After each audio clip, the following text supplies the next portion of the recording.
there, it's 8 p.m. in Banjul. We are coming to you from our main studios here on the MDI Road.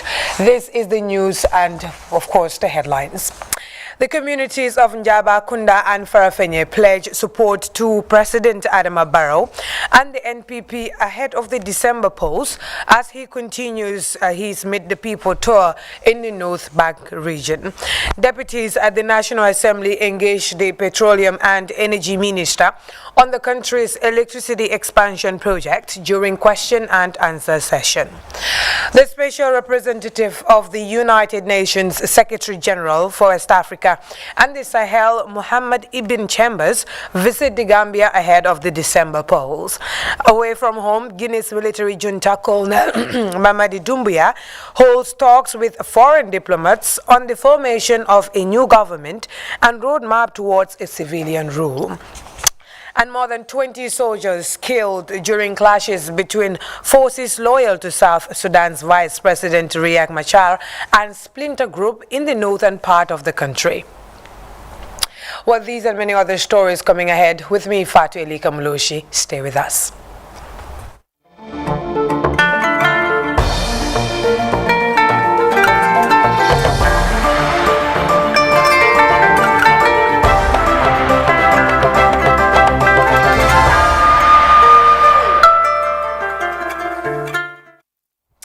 Hello there, it's great to have you with us. Now, the President, His Excellency President Barrow and entourage has held meetings in Njaba, Kunda and Farafenye in the North Bank region as the Meet the People tour continues. As we hear in this report by Louis Mendy, the people of the area have pledged their support to the Gambian leader and his NPP party ahead of the December polls.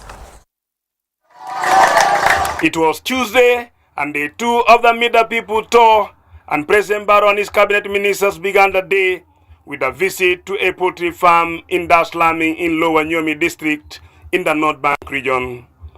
The support to the differently able, called the Agriculture Value Chain Development Project, is transforming the lives of the beneficiaries in this part of the provincial Gambia. Dr. Famara Buli Sanyang is the project coordinator. You cannot compare any other group to this differently able people because they are more vulnerable. So when they applied for this, it was actually a priority to focus on them. Now we provided them with 1,000 baths, provided all the feed and medication, all the equipment, and we also provided the facility. And now they are benefiting a lot from it.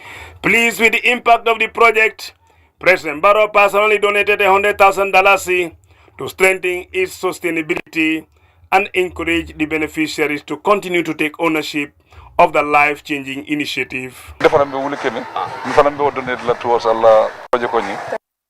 Driving further, President Barrow and the entourage acknowledge a waiting crowd in the North Bank region administrative town of Kerewan, as residents, including Mamadou Keita, demonstrated their loyalty to him and the National People's Party, further manifesting it with the establishment of an MPP political bureau, strategic in location for even the passerbys to see.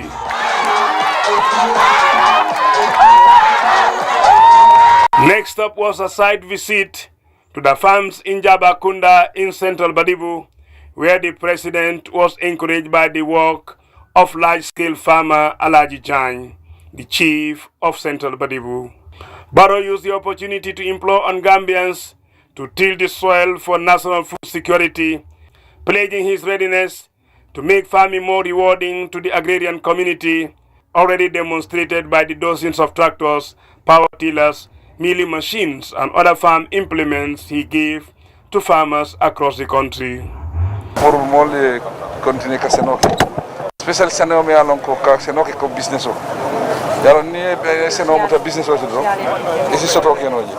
Meanwhile, Chief Alaji Jan lauded President Barrow for the fertilizer he donated to farmers this year, regarded as the best in the history of this country.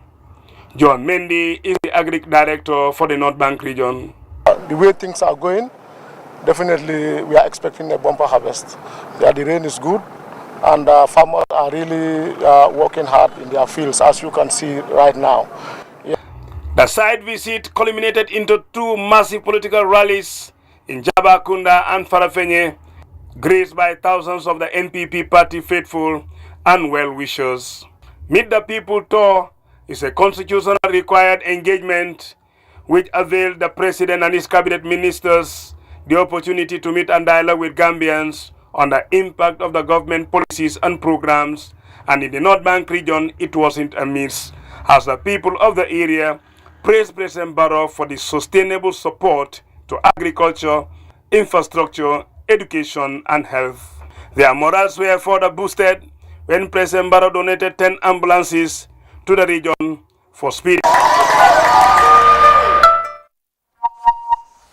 Well, Louis Mendy there. To some legislative matters, because members of the National Assembly have engaged the Minister of Petroleum and Energy during questions and answers session on the country's electricity expansion project. Before the Speaker of the House adjourned the sittings until further notice. Aissatou Jata Gassama was at the legislative chambers in Banjul and filed in this report. In responding to the deputy's questions, the minister provided the Assembly with the names of communities listed to benefit from the second phase of the rural electrification project. Honorable Speaker, there are concrete plans to electrify Tumana constituency under the JAM project, as the Gambia Electricity Restoration and Modernization Project, Backbone Phase 2, which is being tendered. Already, the following communities have identified to benefit from this project. This is Sen Debu, Njai, Tenkoli, Saregela, Madina Samako, Sareyoro, Tintinjo, Kisi, Kulkule, Dandu, Sanunding, Keneba, Kulinto, Sare Henry, Pirai, Ndimba, Senubu, Bayas Ndugu, Tambasansang, and Chamoy. The minister said as part of their plans, 600 communities will benefit from the electricity project with 24 hours energy supply. Gambia Electricity Restoration and Modernization Project JAM is co-financed by the World Bank, EU, and the component of the access component is $46 million. We also have the ECOWAS Regional Access Project, ECORIP. We have done the surveys. We've got funding from electrification projects, and we are on procurement now.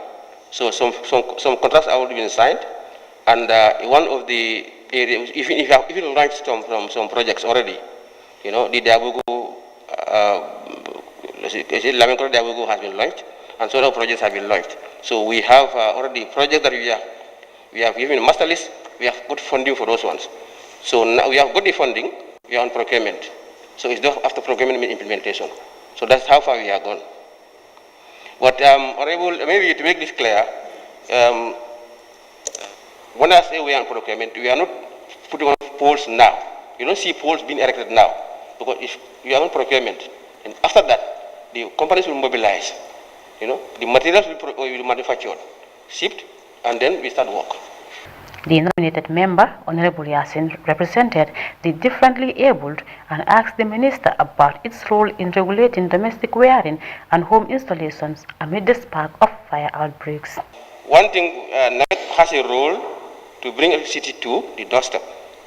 But when you come to internal wiring, that's surely the matter for the person applicant. So this is a matter of standards.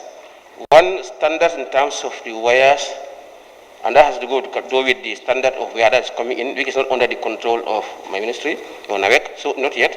It's good that you bring it up, but it's also our concern.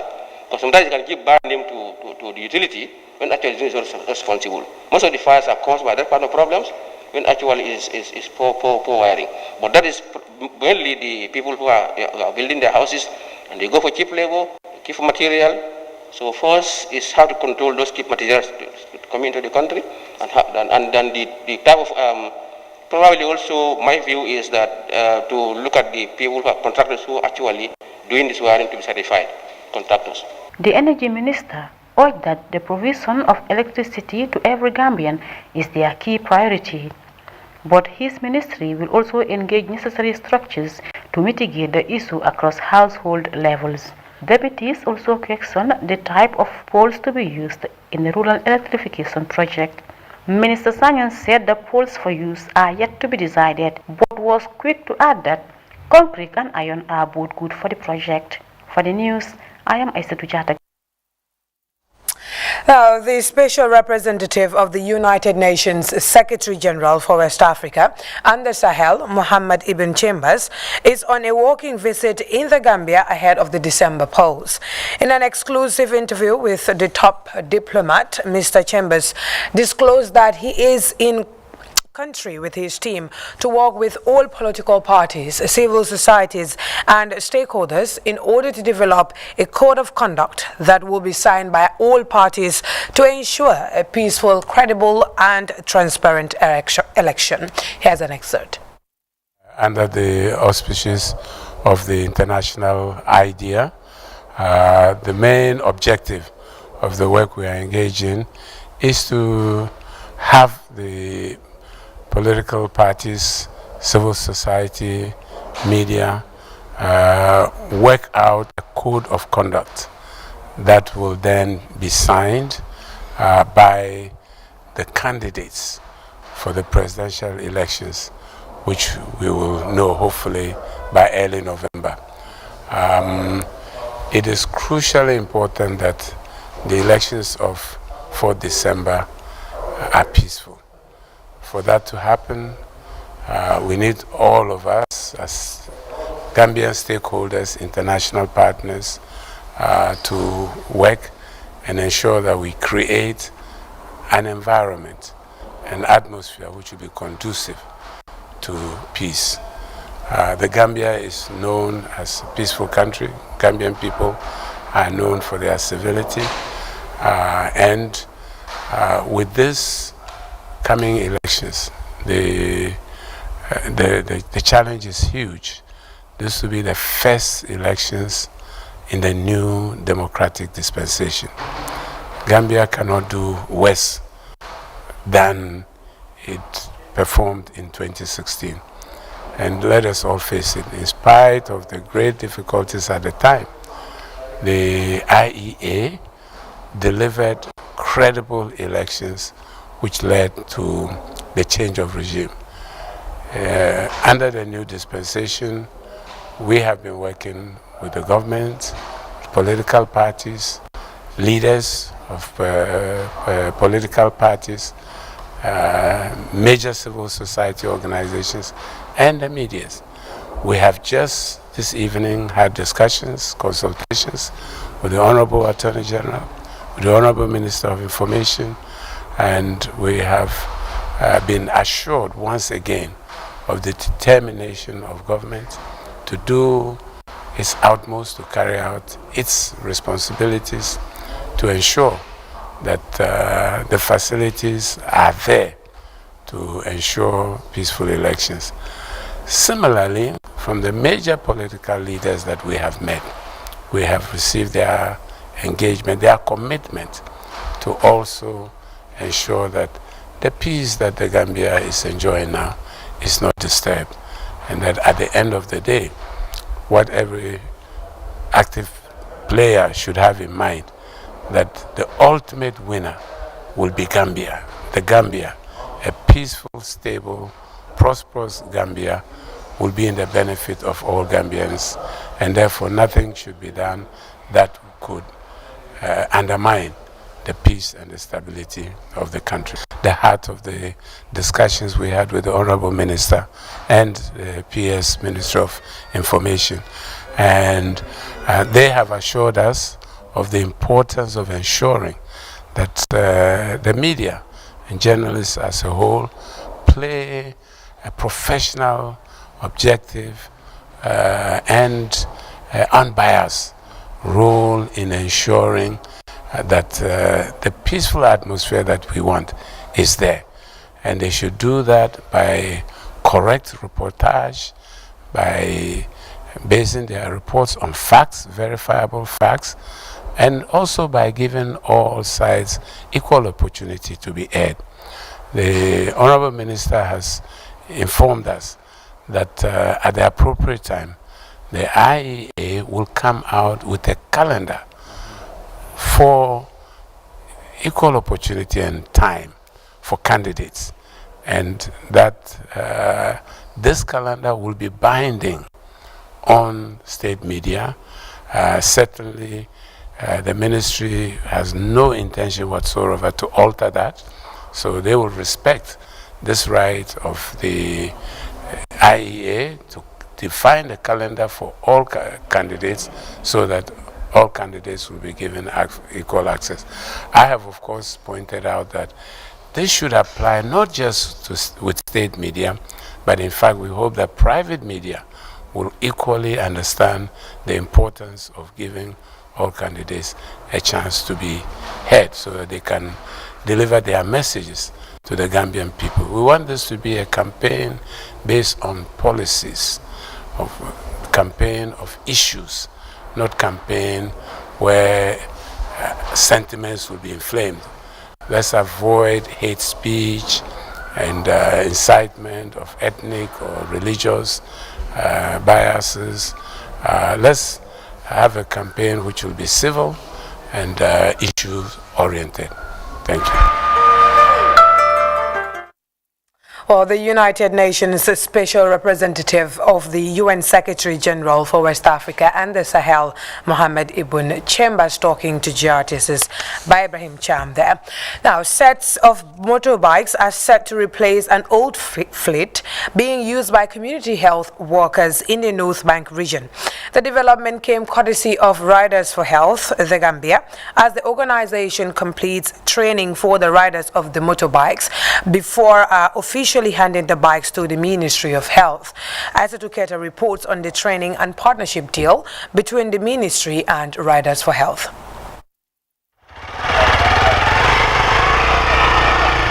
That sound of a motorbike in motion by riders, motoring for health purposes. It is what these health workers do every day, riding to save lives and deliver healthcare services as community health workers, the tutelage of the Riders for Health. The institution's long partnership with the Minister of Health in 2002 led to significant improvements in decentralizing health service delivery. Health workers they use transport to go on outreach to serve those communities. That's why that role is very important. That link between the remote village or remote villager in the community and health service is the transport. Whether it's an ambulance or outreach vehicle, trekking vehicle, that's the link. We help support that link to ensure it remains open and strong.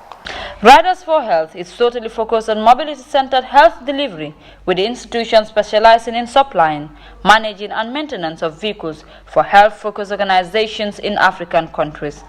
The highly distinctive organization has since inception given utmost attention to improving access to Medicare, especially across local communities, working in partnership with the Health Ministry.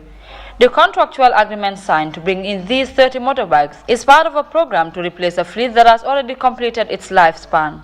We weigh them and we say if the vehicle, as long as it is viable to run, we maintain it. If it is too old to run, we say change it. So it could be 5 years, it could be by kilometers, depends on how the vehicle is maintained. And in our agreement, there are vehicles which we purchased ourselves and leased to the Ministry of Health. Those are under a program called Transport Asset Management. This exercise precedes the official handing over of the motorbikes to the Ministry of Health, which is assigning them to community health workers to ease their work. Standing area, how to ride in the sun, and how to use the clutch within the sun, and then the balancing too. Yeah, these are the early area we should train them. We should train them both traffic and then tag road, like off-road riding too. Yes, we need to train them both. These riders are relied on to ensure timely and adequate Medicare reaches communities. The riders conduct vital services like the transportation of samples and test results from remote communities whilst delivering community health care. These motorcycles are well suited for delivering health care in rural Gambia, while some roads are in poor condition and difficult to navigate. Bikes There have been a lot of bikes coming, but because of the service that was needed was not provided, that was why the bike does not last long. They spoil very easily, and the service that riders is providing at the moment, they have not been providing those services before. The management of the organization's demands and supply chain remains central. You know, we train riders and drivers. That's our expertise. We train them to minimize accidents and casualties. We train them to prevent accidents. Our whole training is geared towards prevention, and prevention. Preventing accidents, driving carefully, riding carefully, and they also give them, as you may have observed, the riders have what they call, riding gear, helmets, trousers, boots, gloves. They have those things. If something happens, they have to protect their lives. As the Riders for Health inches closer to celebrating 2 decades of service, it's more determined than ever to help government through the Health Ministry to deliver health care to hard-to-reach communities in the Gambia. A clear picture of near perfection riders on bike. In their quest to save lives, their safety becomes a prerequisite for the Riders for Health as they reach the remotest parts of rural Gambia. For GRTS News, I am Aissatou Keita. Aissatou there. Now, comprehensive and inclusive educational policies and programs have direct bearing on the outcome of teaching and learning in schools. Stakeholders in the education sector recently converged in Foni for a review of the 2016-2030 policy document. Khadija Bokum has details in this story. The education policy of 2016 to 2030 is the working guide for the Ministry of Basic and Secondary Education, which envisage education for all children in the Gambia. Thus, the need to identify the gaps in the policy in order to enhance an inclusive education package with input from all stakeholders. The retreat by IFANET, one of the partners in education, discussed key elements in significantly contributing towards the effectiveness of the formulated education policy. Speaking at the event, the national coordinator of IFANET, Keba Umar Chajusi, stressed the importance of promoting affordable and accessible education for all. We are together in the business of education, and we believe together we can make a difference. We owe it to the Gambian children. The policies that are being developed to better the life and livelihood of our Gambian children. The education policy 2016-2030 is looking at inclusive, equitable, and quality education for all. And the third target is 2030, and we all know we are very close to 2030. How far are we to achieving the policy pronouncement? What are some of the gaps? We need to know. What do we need to do differently? We also need to know. The Deputy General Secretary of the Gambia Teachers Union, Issa Sow, calls for concerted efforts by stakeholders in the implementation of the policy in integrating the Gambia into the global effort to achieve the UN Sustainable Development Goal in education. As civil society, we are supposed to serve as watchdog, meaning we need to pay attention on the implementation strategies to see as to whether what has been decided or suggested or pronounced is actually being looked at as required by the roadmap, which is the educational sector plan. And anecdotally, we realized that there are a lot of gaps, and essentially that is why the stakeholders were invited to come around and then interact with the document and interrogate it, as it were, to make sure that those gaps are teased out and a policy brief is made and then shared with the management of the ministry for necessary actions. Lamin Fatajo of the Ministry of Basic and Secondary Education says the review process would give stakeholders the opportunity to improve the document. These policies cannot be easily implemented without coming up with strategies that would highlight key result areas, results that would be directed to the policy priorities. And these result areas are what dictates the plans that individual directorates, units and individuals would do, so that we can capture emergent issues. We can also look at where we have our failures, where we have shortcomings, and that review would also redirect the policy towards achieving the policy objectives at the end of the policy period. Providing an in-depth analysis on the concept of education policy implementation, IFANET and stakeholders hold a two-day retreat today at Fonyi in order to review the education policies and programs 2016 to 2030 to ensure coherent education in all sectors in the Gambia, as the education system has been faced with so many challenges in the past years. This is to ensure access and equity among all sectors in the Gambia in terms of education. Reporting for GRTS News, Khadija Bokum. Khadija Bokum, there. Time now to take our first break. When we return, we'll look at news from beyond our borders. Stay. Are you a fan of WhatsApp, Facebook, Instagram, Twitter, Snapchat and Viber? Then FSL has a perfect offer for you. Activate the social media bundle and benefit from 40 megabytes for $10 is only, valid for 24 hours. And that is not all. No need to subscribe to the bundle every day. Just dial *120# and press 3 to activate the social media bundle once, and it will be automatically renewed the next day. Don't miss out on this offer. FSL, the Gambia's leading network. Welcome back. Now to news beyond our borders. Guinea's military junta, Colonel Mamadi Doumbouya, is holding talks with foreign diplomats today. The talks at the presidential palace in Conakry were focused on the formation of a new government and a roadmap towards a civilian rule. The junta is also expected to hold a separate meeting with representatives of civil society and Guineans in the diaspora. These consultations are part of a four-day meeting about the West African nation's future.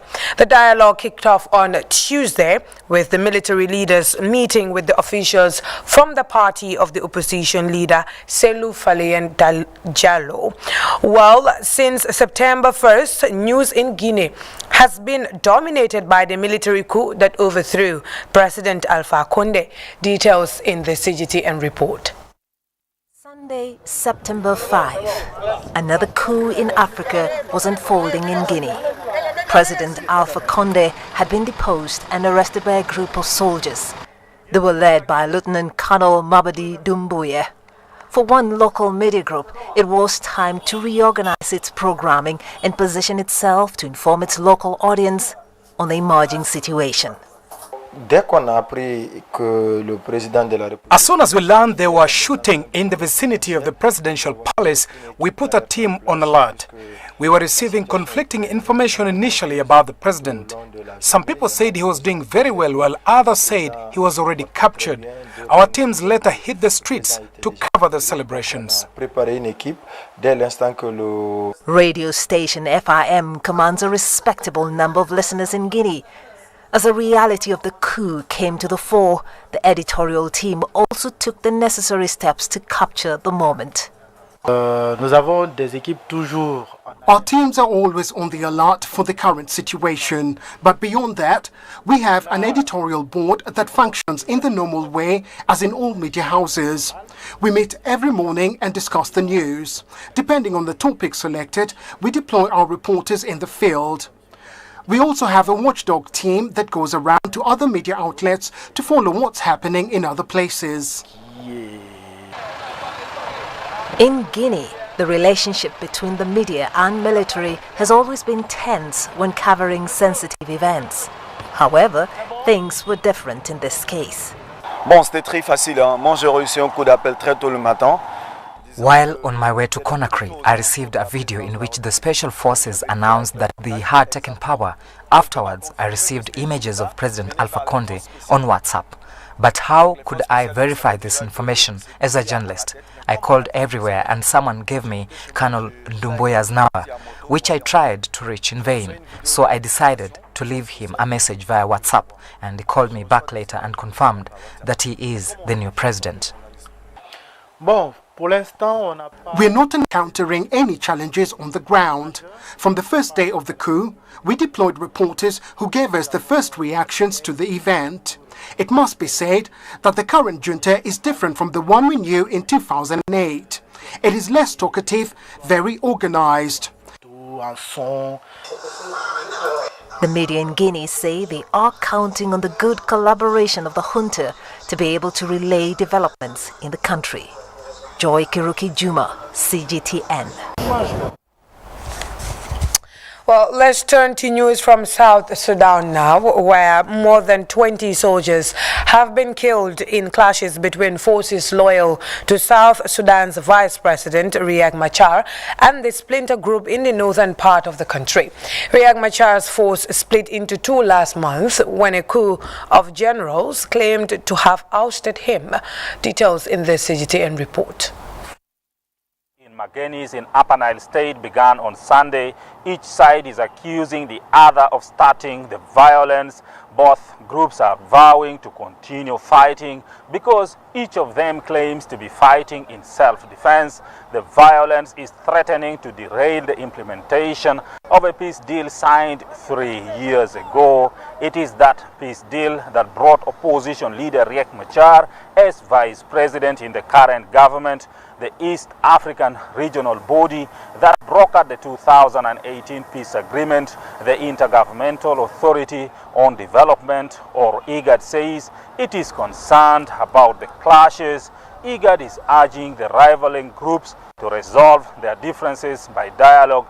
Riek Machar's forces split into two last month when a group of generals claimed to have removed him as head of the army and party. Mr. Machar called the move by the generals illegal.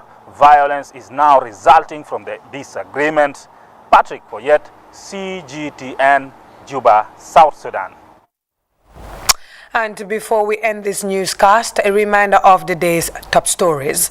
The communities of Njaba Kunda and Farafenye have pledged their support to President Barrow and the National People's Party ahead of the December polls as he continues his Meet the People tour in the North Bank region.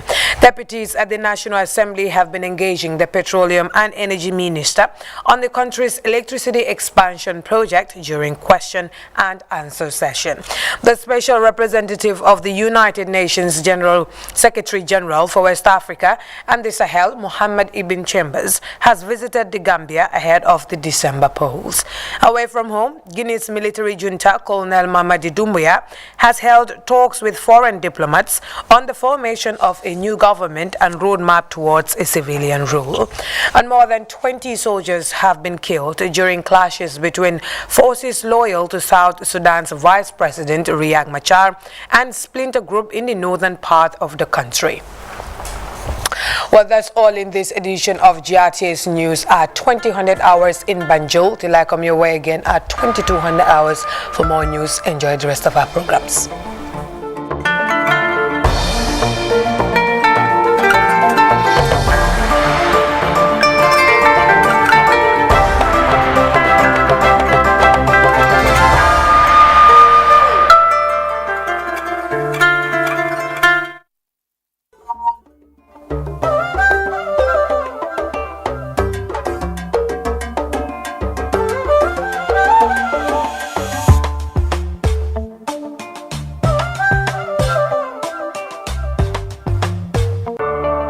For the first time in the history of the Gambia Printing Publishing Corporation proudly introduces the Biliomatic exercise book printing machine.